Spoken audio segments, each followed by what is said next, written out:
noite. Então, bem-vindos. Hoje, uma noite importante. E antes, eu queria explicar um pouco a vocês o porquê deste encontro e por que, como pais, devemos rezar pelo sucesso da educação dos nossos filhos. O primeiro ponto que eu queria destacar na noite de hoje é uma literatura que chegou em nossas mãos. Prestem bem atenção, uma literatura chegou em nossas mãos, escrita e enviada por Eliyahu Hanavi. Nós cantamos sábado à noite, Eliyahu Hanavi. Eliyahu Hanavi fez profecias. Sua história está no Tanakh. Mas nós temos uma tradição de uma série de ensinamentos e conselhos para a vida de um livro chamado Tana Dibe Eliyahu. O profeta Eliyahu Hanavi, antes de ir embora, ele entregou para a literatura judaica, e esse livro faz parte da nossa estante, conselhos.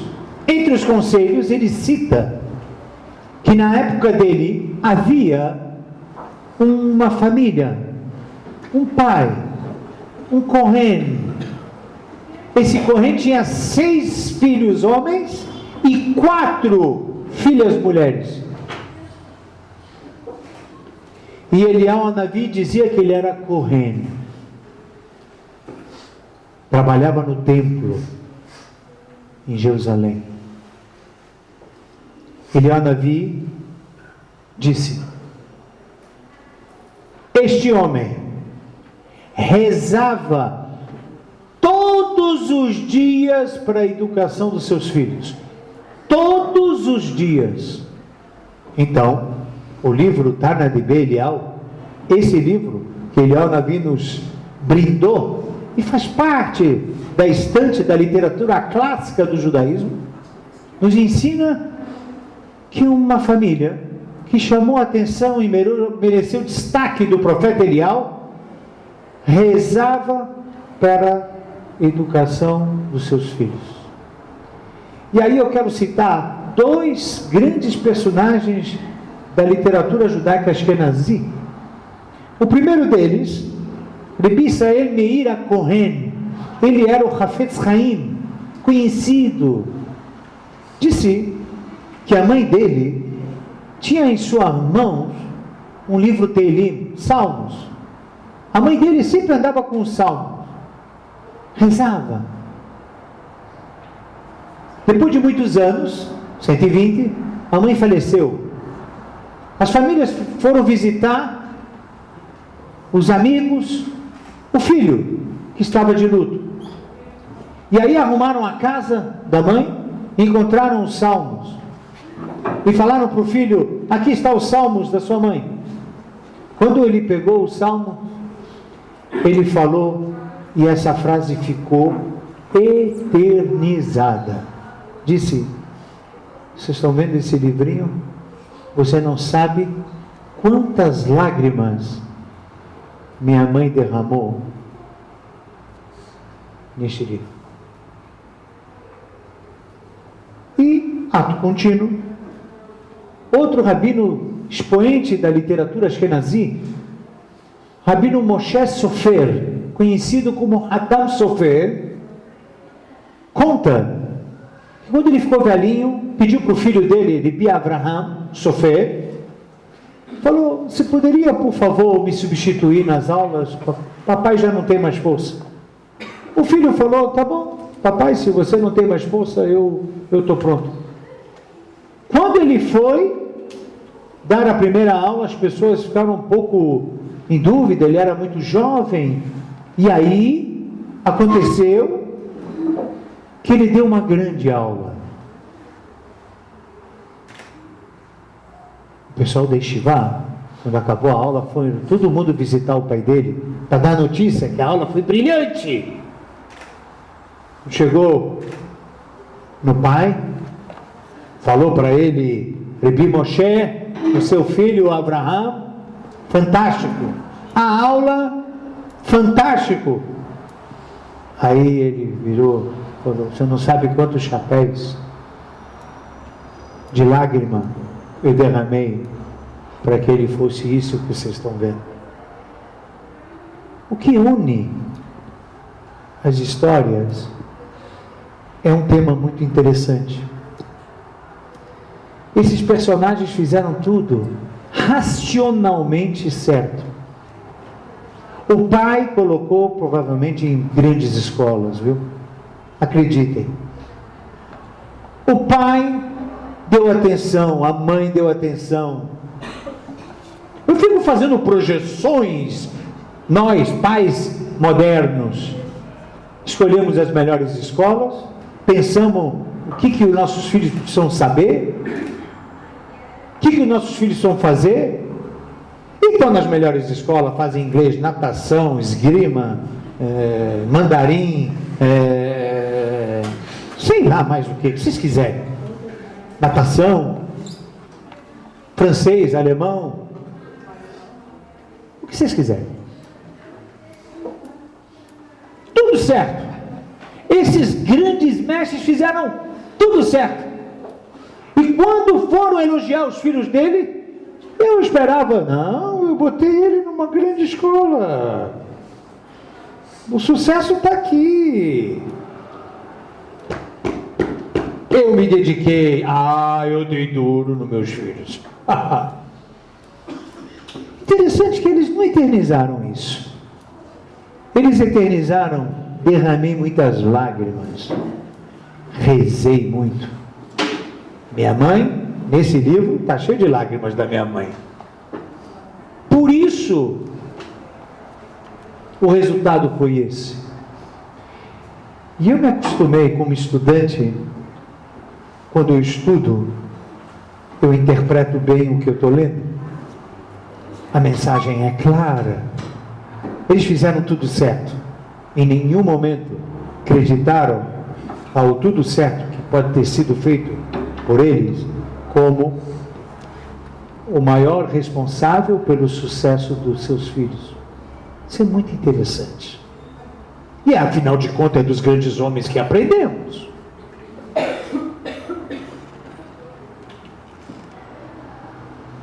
Eu queria mais um ponto. A Torá relata que uma grande personagem, Sara, esposa de Abraham, quando recebeu a notícia que iria, apesar da velhice,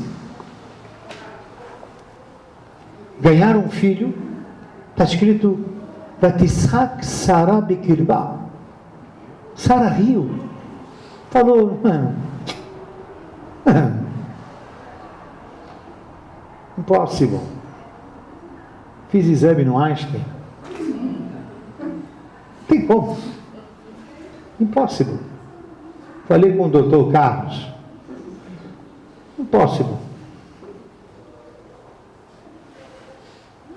Aí Hashem, relato da Torá.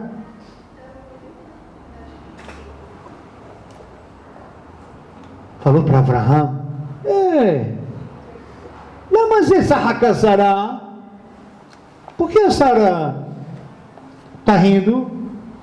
Haipalé me Hashem davá, que Hashem não pode fazer?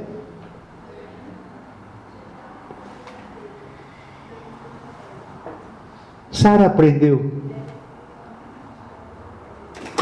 Essa expressão, eu fiz tudo certo, não tem mais jeito, com Hashem não funciona.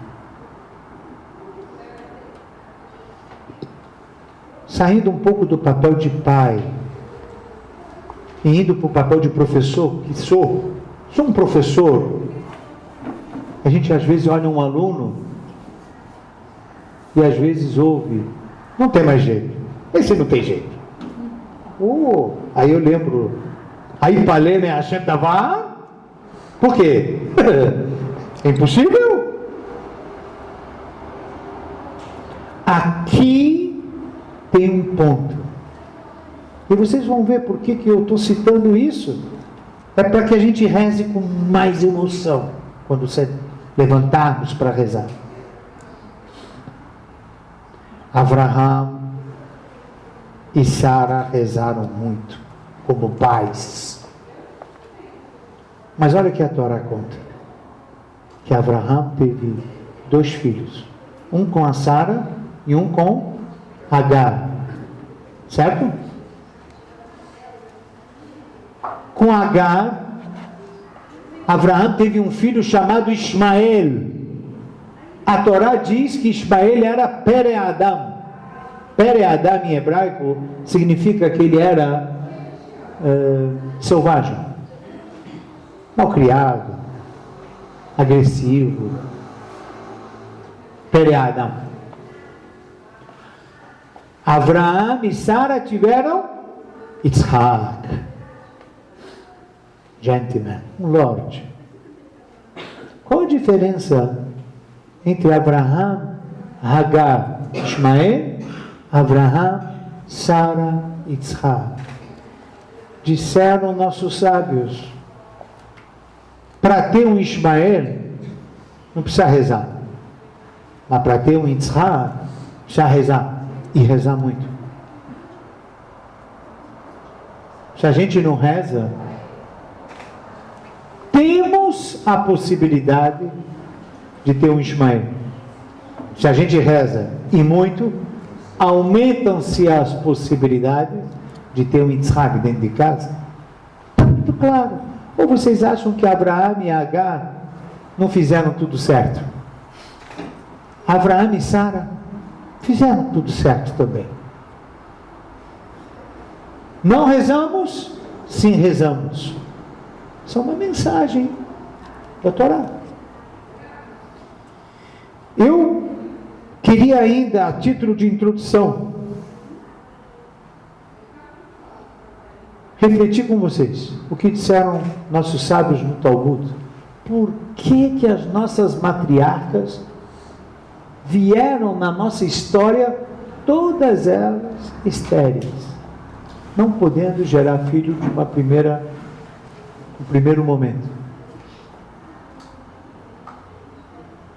Diz o Midrash, a literatura do Midrash. Olha, nós queríamos ouvir as mães rezando.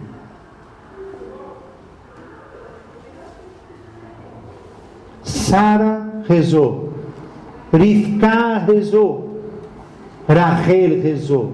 Quantas matriarcas são? Quantas são? 4. Faltou quem? Leia. E a Leia? E a Leia não rezou? Oh, a Leia rezou. Está escrito que Leia, Veinei Leia Rakot. Os olhos de Leia estavam assim, já meio caídos. Pergunta por quê? De tanto rezar. Mas por que ela rezou se ela não era estéril? Ela rezou quando era solteira. Ela rezou quando era solteira, sim. Porque havia um acordo de família que Yaakov, o mais novo, casaria com Rachel, mais nova, e Esav casaria com Leia. A Leia, quando ficou sabendo que poderia ter esse Shidur, Basra, essa apresentação, ela rezou, falou, não quero. Rezou. No final, ela também casou com Jacob. No final, 50% das tribos de Israel saíram da tefilá dela. Das 50% da tribo da reza de Leá, saiu Kohanim, saiu Leviim, saíram os reis de Israel, e ainda vai sair o Mashiach. Tudo descendente de Leia. Pergunta aqui, por que Leia? Porque essa rezou quando solteira. E aqui tem mais uma mensagem. O poder da reza da mãe e o poder da reza de uma filha solteira.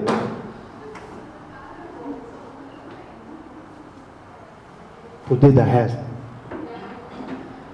Eu quero falar mais uma coisinha. Quando a gente pegar o livro para rezar, tem uma coisa que vai ficar muito bonito, que é ver um pai e uma mãe que estão presentes, mas futuramente, quando filhos assistem pai e mãe rezando. Essa foto de ver pai e mãe rezando é uma garantia de Shalom Bait, de paz, de harmonia no lar. Quando o filho vê pai e mãe rezando, Shalom. Avraham, Sara, Yaakov, Rachel, Davi, Shoshana, Yosef, Malca, todos os nomes que vierem a Am Israel. Quando pai e mãe reza, é uma garantia de ter harmonia no lar. E eu me aproximo em dizer o seguinte: o Talmud diz, Kasher zivugo shel ha'adam kekriyat yam suf. Abrir o mar vermelho é algo sobrenatural. Abrir o mar vermelho é algo sobrenatural. É sobrenatural também unir duas almas diferentes. Esse kesher, essa ligação de duas almas, marido e mulher, não é fácil. No primeiro momento, parece tudo tranquilo. Não é fácil. E uma das formas de tornar essa relação mais harmoniosa é quando pai, mãe, marido e mulher rezam. Porque é sobrenatural. A relação de marido e mulher está para com a abertura do mar na mão de Deus. Quando a gente reza, a gente traz esse guarda-chuva espiritual para dentro do nosso lar. E o Talmud já disse: 3 chaves Deus não entregou a nenhum mensageiro. A primeira chave é a chave da Parnassá. Segunda chave do nascimento e do desenvolvimento dos filhos. Terceira chave da ressurreição dos mortos e a vinda do Mashiach. São 3 chaves na mão de Deus. Não deu para anjo, não deu para nada. Portanto, está na mão dele o nascimento e o desenvolvimento, a Parnassá e o Mashiach. A reza tem que ter no conteúdo esses 3 itens. Ou achamos que vamos resolver tudo com as nossas próprias mãos? Não. Por isso, nossos sábios falaram da importância de se rezar na noite de hoje. Importantíssimo. E o caminho para a entrega da reza já. Quando o povo estava no Egito, ele estava lá, sofria. A missão começou a rezar. Está escrito na Torá: Vayishma Elokim et na'akatam. A Kadosh Baruch Hu ouviu a reza deles. Em algum momento de tanto aperto, começaram a rezar. Aí está escrito: Vaiskor Elohim et Beritó. E Deus se lembrou, através da reza, a história. E aí, Vaishlach Lahem et Moshe. Moshe Rabbeinu aparece. Por que Moshe Rabbeinu aparece? Porque a Israel começou a rezar. A solução foi Moshe. Mas quem levou a solução a vir à tona? A reza de Israel. Vocês não fazem ideia como isso é forte no nosso judaísmo. Rezar para pegar a inspiração. Rezar para a solução vir na nossa frente. Foi assim no passado e está escrito uma coisa importante, que quando Moshe Rabbeinu saiu com a Israel na margem do Mar Vermelho, os egípcios se aproximavam. Aí a Israel olhou, virou e falou o seguinte: olhem, o que a gente vai fazer? Olha quantos soldados estão vindo atrás da gente. Está escrito na Torá: Vaishu Bnei Israel, Vaitzaku Bnei Israel. Bnei Israel rezou. E o comentarista por excelência, o number one da Torá, Rashi, explica que quando o povo judeu rezou, Tafsu Umanutav Shelavotav. Umanutavotav pegou a arte dos pais, dos antepassados. Nós somos um povo que rezamos. Nós somos um povo que tiramos, se Deus quiser, graças a Deus. E aqui, reza é reza. Com as suas palavras, também é reza. Eu me lembro da minha avó, Zichroná Libraha. Minha avó não tinha um sidur na mão, mas eu via, quando pequeno, minha avó botava a mão na mezuzá e falava algumas coisas. Demorava um minuto e meio, não sei o que ela falava. Depois, quando eu cresci um pouquinho, eu perguntava para minha vovó: o que você faz na mezuzá? Põe a mão e começa a rezar. Aí ela falava para mim: eu estou rezando. Você vai aprender a rezar muito mais do que eu. Só isso que ela falava para mim. Eu olhava aquela cena da minha avó rezando e fico pensando que a emoção dela a rezar, da forma dela, provavelmente ela rezava em árabe. Provavelmente. Ela me conquistou. Essa imagem me conquistou. Eu estou dizendo que cada mãe, cada pai, claro que se ele rezar Telim é excelente, se pegar o Sidur, melhor. Mas tem reza que sai daquele coração e fala de uma coisa específica. É essa reza que estou me referindo. É esta reza que estou me referindo. E se vocês me perguntarem, então, para que tem um texto já com a reza pronta?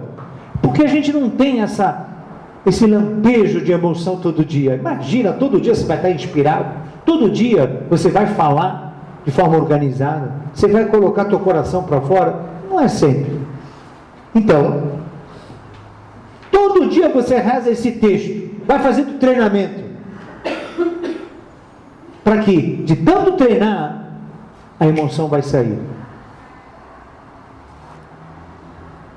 Uma vez entrevistaram, esqueci o nome do maior jogador de beisebol do mundo, me fugiu o nome dele, mas eu achei muito interessante. Falaram para ele, depois de uma jogada, depois de um jogo terminado, perguntaram para ele: olha, você teve muita sorte no jogo de hoje? Aí ele respondeu: eu treino muito para ter sorte. Eu treino muito para ter sorte. E é bem assim. A gente reza muito para ter essa inspiração. A gente reza muito. Educação dos filhos. É preciso rezar muito para ter sorte. Muito. Eu vou, nesse momento, fazer uma pausa. Eu vou distribuir esse texto. Nós vamos, enquanto eu distribuo o texto, pedir que você, à medida que eu vou distribuindo, eu peço para vocês esperarem. Eu vou passar um filminho rápido. Quando o último receber, nós vamos ficar de pé, nós vamos rezar junto. Eu estou de microfone, eu vou puxar a reza em hebraico. A reza foi feita por Ashla Kadosh, da dinastia dos rabinos Horovitz. Ele era um grande cabalista. E essa reza precisa ser feita no dia de hoje, véspera de Rosh Chodesh Sivan, mês de Shavuot. Enquanto isso, para inspiração,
אתה הוא אדוני אלוהינו, עד שלא בראת העולם, ואתה הוא אלוהינו, משברא את העולם, מהעולם ועד העולם אתה אל, ובראת עולמך בגין להושמדה אלוהותה, באמצעות תורתך הקדושה, כמו שאמרו רבותינו זיכרונם לברכה, בראשית, בשביל תורה ובשביל ישראל. כי הם עמך ונחלתך אשר בחרת בהם מכל האומות ונתת להם תורתך הקדושה וקרבתם לשמך הגדול, ועל קיום התורה בא לנו ממך אדוני אלוהינו שני ציוויים.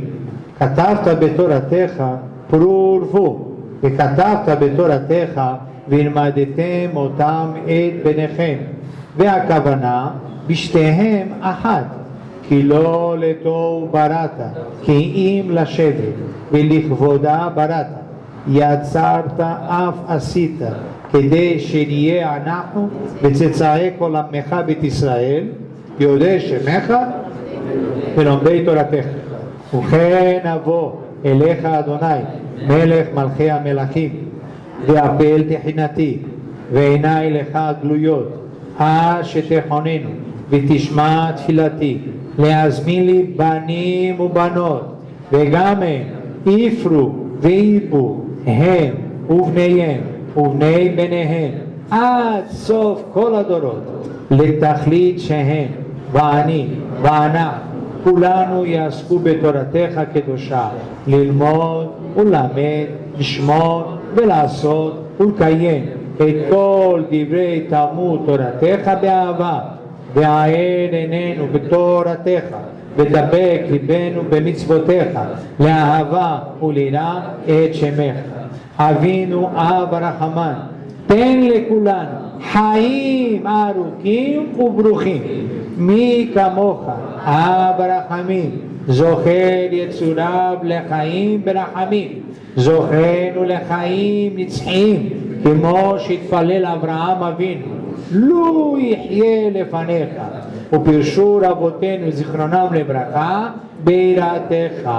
כי על כן באתי לבקש ולחנן מלפניך, שיהיה זרעי בזרע זרעי זרע קשה, ואל ימצא בזרעי ובזרע זרעי עד עולם שום פסול ושמץ, שלום ואמת וטוב וישר בעיני אלוהים ובעיני אדם, ויהיו בעלי תורה, מערי מקרא, מערי משנה, מערי תלמוד, מערי רזה, מערי מצווה, מערי גומלי חסדים, מערי מידות הרוממות, ויעבדוך באהבה וביראה פנימית ולא יראה חיצונית, ותן לכל גבייה מהם די מחסורה בכבוד, ותן להם בריאות וכבוד וכוח, ותן להם קומה ויופי וכן בחסד, ויהיה אהבה ואחווה ושלום ביניהם,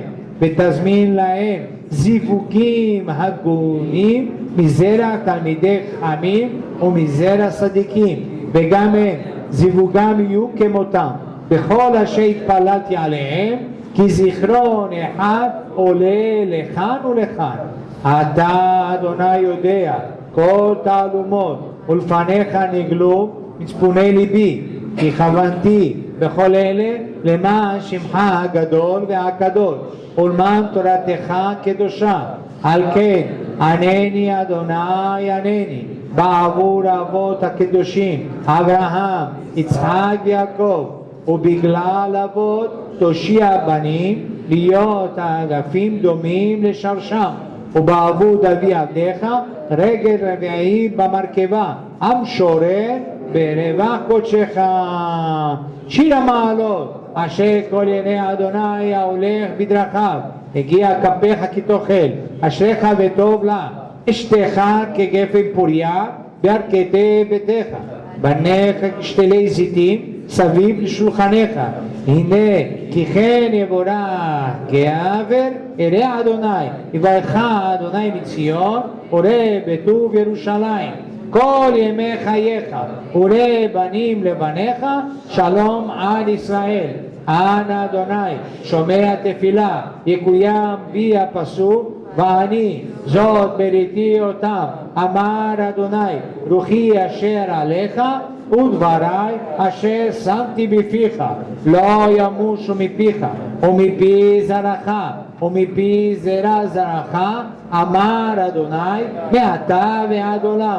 יהיו לרצון אמרי פי והגיון ליבי לפניך, אדוני צורי וגואלי. Podemos sentar.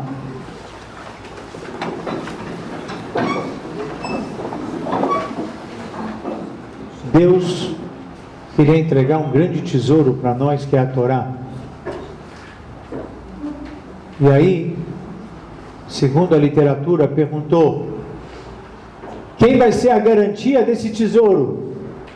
Preciso de um lastro. Lastro do tesouro celestial. Abraão, Isaac e Jacó se levantaram, os patriarcas. Nós seremos o lastro. Deus falou: é pouco. Ouviram? É pouco. Abraão, Isaac e Jacó? Pouco? Pouco. Levantaram todos os Neviim. Eshaiá, Ehezkel, Irmial, Daniel, Yoná, todos os profetas. Nós teremos a garantia. Pouco. Levantaram todos os rabinos do Talmud, inclusive Rabi Shimon Bar Yochai, Rabi Meir Balanés, Rabi Yoshua, Rabi Akiva, todos. Nós teremos a garantia. Pouco. Se Abraão e Isaac e Jacó não é suficiente, os profetas não são suficientes, os rabinos não são suficientes, quem são? Como que eu vou ter lastro para o tesouro não nacional, para o tesouro celestial, a Torá? As crianças, tesouro por tesouro. A Torá é tesouro celestial e as crianças também são. Talvez comece a ficar claro por que essa reza é hoje, na véspera do mês de Shavuot. Eu fiz a ênfase a reza até aqui, mas eu quero dizer que se ficarmos também todo 24 horas do dia rezando, também não adianta. E isso eu aprendo da Torá. Momentos antes de abrir o Mar Vermelho, Moshe Rabbeinu estava igual o filme, rezando, o povo judeu rezando. Aí, Hashem Moshe, Matitzak Elai. Hashem falou para Moshe: o que você está rezando para mim? Fala para mim, vai.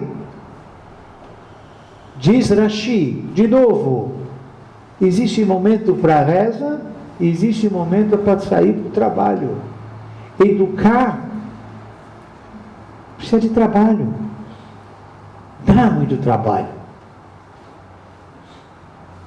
Eu apenas falei até aqui que a gente trabalha muito e reza pouco. Tem que rezar mais para a educação dos filhos, mas não pensar que rezar somente vai resolver também, não. Porque quando o Mar Vermelho estava ali na frente e Moshe Rabbeinu rezando, ele foi chamado a atenção. Agora não é para rezar, interrompe a reza. Imagina, pai e mãe vão ficar rezando para os filhos desenvolverem. Não é assim, óbvio. Mas o momento da nossa reflexão da noite eu acredito que todos aqui fazem bem feito a tarefa de educar. Precisamos rezar mais. Confie no que a nossa literatura está dizendo. O judaísmo é ISO 9000. Certificado de garantia. Rezaremos mais e veremos mais brachá no nosso trabalho. E termino fazendo a seguinte analogia. Digamos que eu abro uma loja onde eu vou vender joias e bijuterias. E digamos que o meu amigo aqui, Luiz, ele vem na loja e ele não sabe distinguir o que é joia e bijuteria. Me deem, quem tiver uma ideia, como é que o Luiz pode distinguir na minha loja o que é joia, o que é bijuteria? Por favor, eu quero a participação. Pelo preço. Não, levanta a mão, por favor, pelo preço. Uma segunda possibilidade. Pelo lugar onde você coloca a joia. Pelo lugar onde você coloca. Perfeito! Explica melhor. Aquilo que tem mais valor, você preserva mais e deixa num lugar de maior cuidado e perto de você. E a bijuteria? Deixa na frente. Deixa na frente, não. Yes! Perfeito. Alguém quer acrescentar alguma coisa?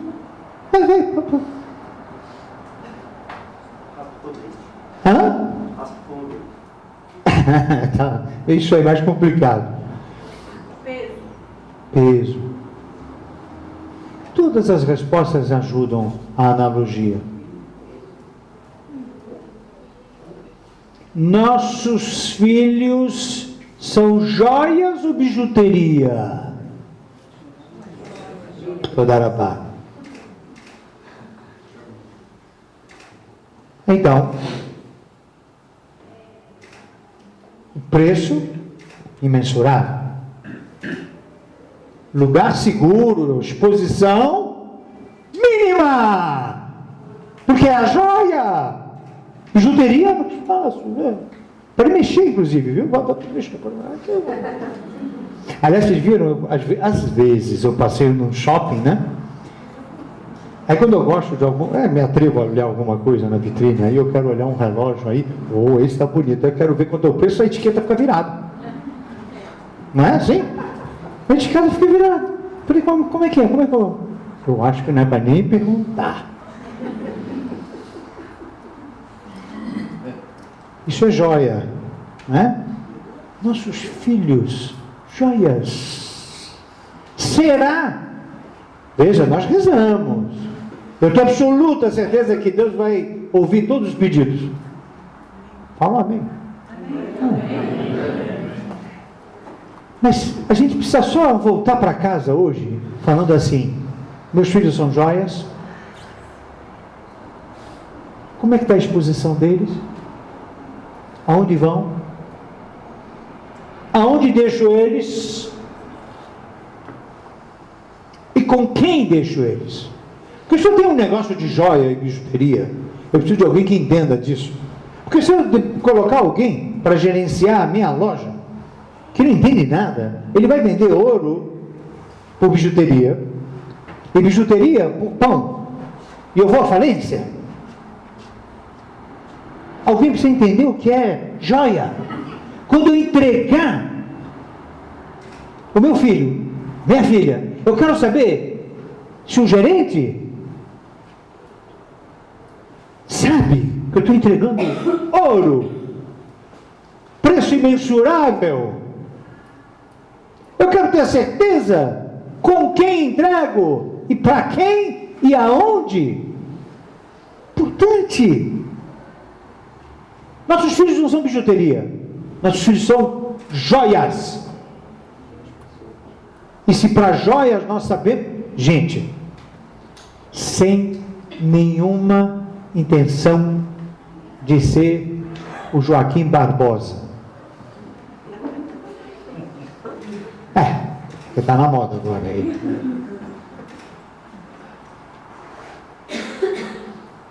Aonde nós guardamos as nossas joias? Ninguém sabe. A minha empregada se chama Daiane. Eu quero saber se a joia da minha esposa, quando ela volta do casamento, eu chego para ela, Daiane, guarda para mim, é da minha esposa, tá? Tô rindo, né? Olha, tem que, por favor. Mas, a gente voltou do casamento, ela está muito cansada. Você sabe onde é que ela guarda tudo? A gente faz isso? Mas é capaz, não quero ser Joaquim Barbosa, é capaz que a gente pega a nossa joia, Daiane, por favor, vê o que ele precisa. Então, hoje rezamos, mas a gente precisa pensar bem nisso. Eu conversei com alguns de vocês por telefone, alguns.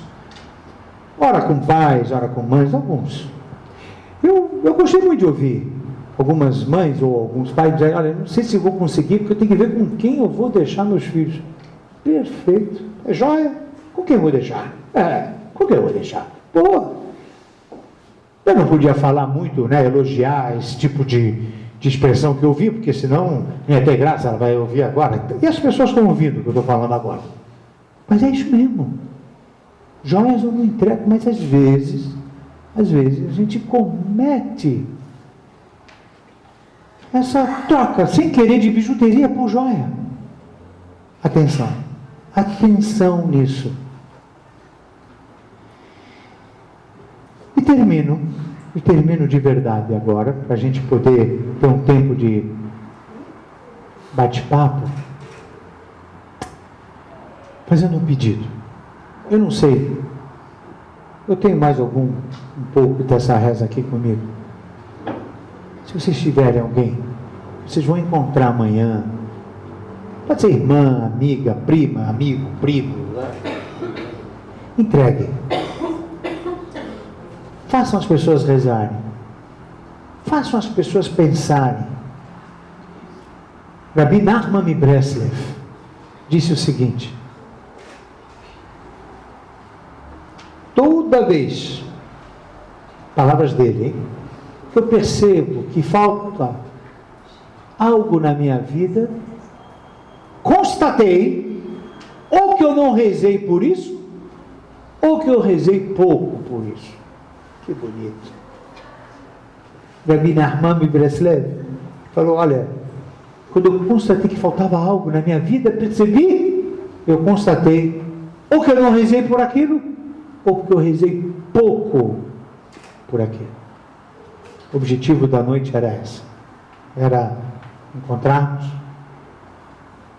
parabenizar todos que debateram qual é a escola, qual é a atividade, mas refletir que precisa rezar. Precisa rezar. Todos os grandes homens da história não acreditaram no sucesso deles porque estudaram em boas escolas e porque tinham boas atividades. Acreditaram na reza dos seus pais. Vocês são pais.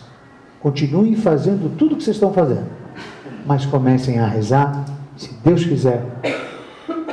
Ensinamento do Rabi Nachman de Breslev: se faltar alguma coisa na vida nossa, ou porque a gente não rezou por aquilo, ou porque rezamos pouco por aquilo.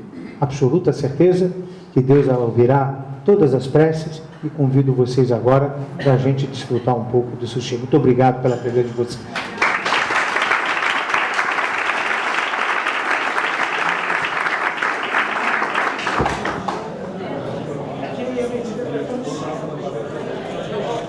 Eu não vou nem começar porque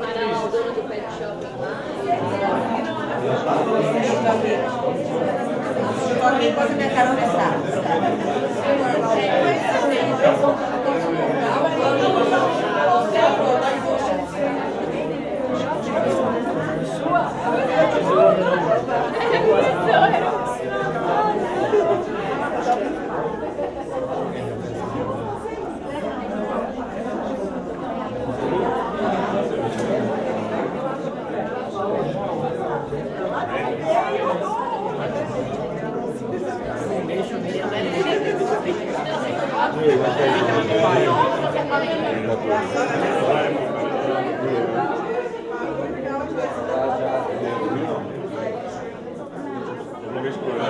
Não.